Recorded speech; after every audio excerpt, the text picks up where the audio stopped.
दोस्तों प्रणाम। मैं कर्नल जगदीश सिंह बसेरा आपका अपने चैनल मोक्ष केंद्र पर स्वागत करता हूं। मेरे चैनल मोक्ष केंद्र पर 300 से भी अधिक वीडियोस, लाइव्स, शॉर्ट्स हैं जो ध्यान कैसे करते हैं और जीवन कैसे जिया जाए इससे संबंधित है। आज भी हम बात करेंगे कि ध्यान की जो दो प्रमुख विधियां हैं, तरीके हैं, जिसमें एक माइंड कंट्रोल है और दूसरा माइंडफुलनेस है, कि ये क्या है, कौन सा बेहतर है, कौन सा करें, कौन सा ना करें। 25 सालों से भी ज़्यादा मेरा ध्यान का अनुभव है। मेरे गुरु श्री श्री महागुरु श्री श्री परमहंस योगानंद जी रहे, जिनसे बाद में मैं उनके सबसे बड़े गुरु महागुरु बाबा जी की शरण में गया, जो 5000 सालों से भी आज भी जीवित हैं, जो भगवान कृष्ण और जीसस क्राइस्ट के भी मित्र हैं। 5000 वर्षों से भी वो आज भी जीवित हैं। उन्हीं की प्रेरणा से मैं YouTube पर निरंतर ध्यान की बातें कर रहा हूँ और सिखा रहा हूँ। और आज हम दो विशेष चीज़ों पर बात करेंगे, माइंडफुलनेस क्या है और माइंड कंट्रोल क्या है। आगे बढ़ें उससे पहले मैं आपसे अनुरोध करना चाहता हूं कि यदि आप चैनल पर नए हैं तो इस वीडियो को लाइक और सब्सक्राइब ज़रूर करें। हो सके आपको पसंद आए तो अपने मित्रों के साथ भी शेयर करें। आपके कुछ मित्र हो सकते हैं जो ध्यान सीखना चाहें या ध्यान के बारे में जानना चाहें या जीवन में सक्सेसफुल होना चाहें तो उनके लिए ये वीडियो और मेरा चैनल मोक्ष केंद्र बहुत लाभकारी हो सकता है। ध्यान से हम परमात्मा के साम्राज्य की ओर अग्रसर होते हैं और इसी दौरान हमें अनेकों सिद्धियां प्राप्त होती हैं, जिनकी मदद से हम इस जीवन में भी अपने आप को और साथ ही इस समाज का भी कल्याण कर सकते हैं। अपना उद्धार तो कर ही सकते हैं, साथ ही दूसरों का भी उद्धार कर सकते हैं। एक बार फिर से अनुरोध करूंगा, चैनल को लाइक सब्सक्राइब करें। तो बात करते हैं कि माइंडफुलनेस क्या होता है। मैंने ओशो को काफ़ी पढ़ा, समझा और इस निष्कर्ष पे निकला कि वो माइंडफुलनेस की बात करते हैं।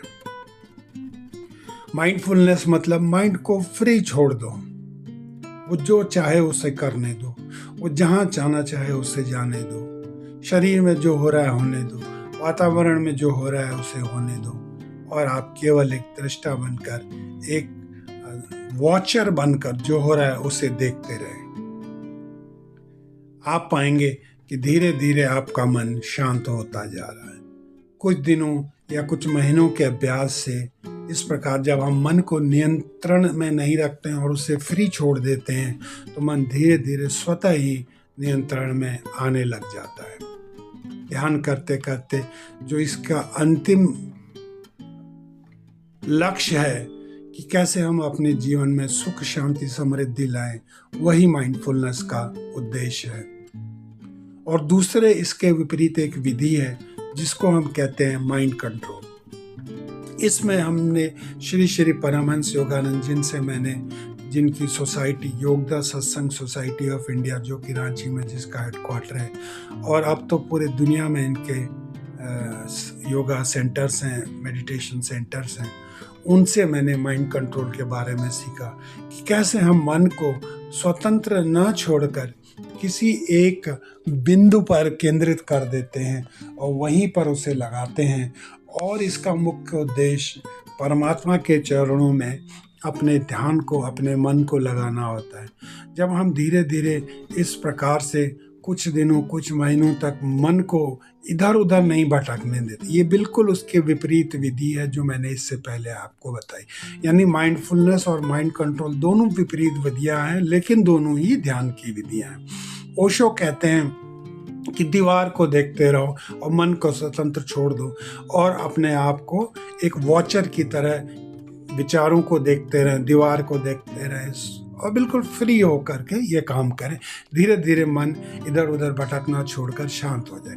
और यही अगर हम माइंडफुलनेस में माइंड कंट्रोल में करें, तो माइंड कंट्रोल में मैं कहूँगा आप दीवार को देखें, आकाश को, खुले आकाश को देखें और उस आकाश को देखते देखते किसी मंत्र का जाप करें। मन को इधर उधर बिल्कुल न भटकने दें। जब मन इधर उधर नहीं भटकेगा तो जाहिर है थोड़ी देर में वो आपके कंट्रोल में आ जाएगा। और जैसे ही मन आपका कंट्रोल में आता है, उससे आप जो चाहे हासिल कर सकते हैं। माइंड कंट्रोल का मुख्य उद्देश्य परमात्मा के चरणों में अपने शीश को झुकाना होता है, उसके दरबार तक पहुंचना होता है। जब हम परमात्मा को पा लेते हैं तो इस दौरान हमारे उस मार्ग में अनेकों सिद्धियां प्राप्त होती, जिनका उपयोग करके हम अपने इस जीवन में अपने आप को सक्सेसफुल कर सकते हैं और साथ ही साथ परमात्मा को प्राप्त कर अपने इस जीवन को सफल कर सकते हैं और आने वाले अनेक जीवन को सफल कर सकते हैं। तो ये मैंने आपको दो विशेष डिफरेंस बताए कि माइंड कंट्रोल और माइंडफुलनेस में क्या होता है। माइंड कंट्रोल में हम माइंड को एक जगह पर बांध देते हैं खूंटे से, ताकि वो इधर उधर न भटक सके, जबकि माइंडफुलनेस में हम उसे बिल्कुल स्वतंत्र छोड़ देते हैं। तुम्हें जो करना है, जहाँ तक जाना है वहाँ तक जाओ। अगर तुम्हें ब्रह्मांड की सीमा के पार भी जाना है तो जाओ, कहाँ तक भागोगे, आखिर भाग कर वापस आओगे और अंततः यहीं रुकोगे। यही माइंडफुलनेस है। लेकिन दोस्तों, दोनों का एक ही उद्देश्य है कि जब हम ध्यान के अंत में पहुंचें तो सुख, शांति और समृद्धि का अनुभव हो, हमें आनंद प्राप्त हो। यही जीवन का लक्ष्य है। अगर आप जीवन के लक्ष्य को तलाशें, ढूंढें और प्रयास करें कि हमारे इस जीवन का लक्ष्य क्या है, तो आप पाएंगे कि अंततः जीवन में ब्लिसफुलनेस यानी आनंद की अनुभूति ही सब कुछ है। अगर हम आनंद प्राप्त कर लेते हैं तो हम महसूस करेंगे कि हमने इस जीवन को सार्थक बना दिया है। अगर हमारा आज शांतिपूर्ण है, आनंदमय है, तो जाहिर है आने वाला कल भी अच्छा ही बीतेगा। और यही कल, यही आज कल में चला जाएगा, भूत में चला जाएगा, तो जाहिर है हमारा भूतकाल भी अच्छा होगा। तो इस प्रकार जब हम आज में आनंद पूर्वक जीना सीख जाते हैं तो हमारा भूत, वर्तमान और भविष्य तीनों ही आनंदमय हो जाता है। ओशो ने माइंडफुलनेस को प्रमोट किया। उनकी विविध टेक्निक्स हैं, सभी में वो यही कहते हैं कि वॉचर बनो, मन को कंट्रोल करने की कोशिश मत करो। और आप श्री श्री परमहंस योगानंद को पढ़ें, जानें, उनकी संस्था को जाएं, तो आप पाएंगे कि उन्होंने माइंड कंट्रोल पर ज़्यादा ध्यान दिया है। माइंड कंट्रोल करके माइंड को इधर उधर भटकने न देकर जो आप हासिल करना चाहते हैं, चाहे वो परमात्मा की प्राप्ति हो, चाहे सांसारिक लाभ हो, जो आप प्राप्त करना चाहते हैं वो आप माइंड कंट्रोल द्वारा प्राप्त कर सकते हैं।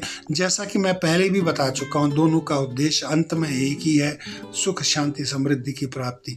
अगर आप परमात्मा को भी प्राप्त करेंगे तो उनसे भी यही मांगे कि मेरा जीवन सुखमय हो, मेरे जानने वालों का, मेरे रिश्तेदारों का, मेरे भाई बहनों का, मेरे देशवासियों का और अंततः संपूर्ण संसार का भला हो, सब सुखमय शांतिमय रहें। यही तो भगवान से भी हम मांगते हैं और वही हम इस जीवन में अगर माइंड कंट्रोल या माइंडफुलनेस से प्राप्त कर सकते हैं तो वही इनका लक्ष्य है। दोस्तों, दोनों ही टेक्निक्स में आपको लगना पड़ेगा कुछ समय, 2-3 महीने आपको शुरुआत देने पड़ेंगे ताकि आप ये महसूस कर सकें कि फ़ायदा हो रहा है या नहीं। अगर आपको फ़ायदा हो रहा है तो आपको आगे बढ़ना चाहिए। दोनों ही टेक्निक्स अलग अलग टेक्निक्स हैं। आपके लिए कौन सी टेक्निक ज़्यादा सूटेबल है ये आप स्वतः अपने लिए निर्धारित करें। हो सकता है आपको माइंडफुलनेस ज़्यादा पसंद आए, स्वतंत्रता ज़्यादा पसंद आए, या हो सकता है आपको माइंड कंट्रोल की टेक्निक ज़्यादा पसंद आए। आपको दोनों ट्राई करने की ज़रूरत नहीं है। आप कोई भी एक टेक्निक एक्सेप्ट कर लें, उस पर आगे बढ़ें और जैसे जैसे आपको उस पर लाभ हो आप उस पर आगे बढ़ें। अगर आपको वो लाभ नहीं हो रहा है तो आप दूसरी तरफ जा सकते हैं। श्रेष्ठ यही रहेगा कि आप किसी न किसी गुरु को जल्दी से जल्दी तलाश करें, जो ध्यान में सिद्ध हो, जो परमात्मा में सिद्ध हो, जो परमात्मा को प्राप्त कर चुका हो, और उसे गुरु एक्सेप्ट करने से पहले आप 10 तरह से उसे जांच परख लें कि क्या यह सिद्ध है, क्या यह वह व्यक्ति है जिसे मैं अपना गुरु समझ कर ढूंढता फिर रहा हूँ। अगर ऐसा है तो आपको जल्दी से जल्दी उसके चरणों में जाना चाहिए, और जैसे जैसे वे आपको सिखाते जाएं उसको फॉलो करते हुए आप आगे बढ़ते जाएं। उम्मीद करता हूँ माइंडफुलनेस और माइंड कंट्रोल दोनों के बारे में आपको समझ आ गया होगा। कोई भी एक टेक्निक दूसरे से श्रेष्ठ नहीं, दोनों समान है। बस ये है कि कौन सी आपके लिए ज़्यादा सूटेबल है।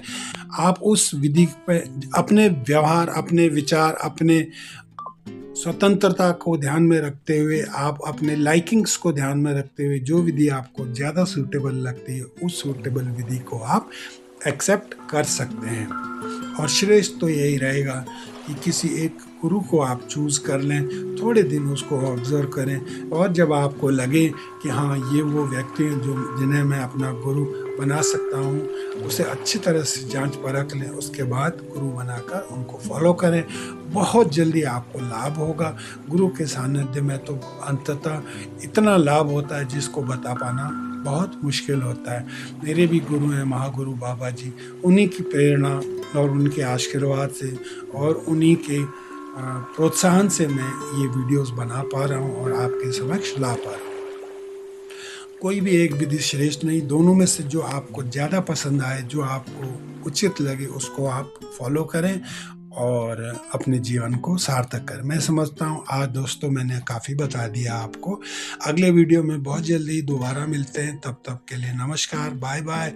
जाने से पहले एक बार फिर रिक्वेस्ट करूँगा, अगर आपने चैनल को लाइक सब्सक्राइब नहीं किया है तो ज़रूर करें। धन्यवाद।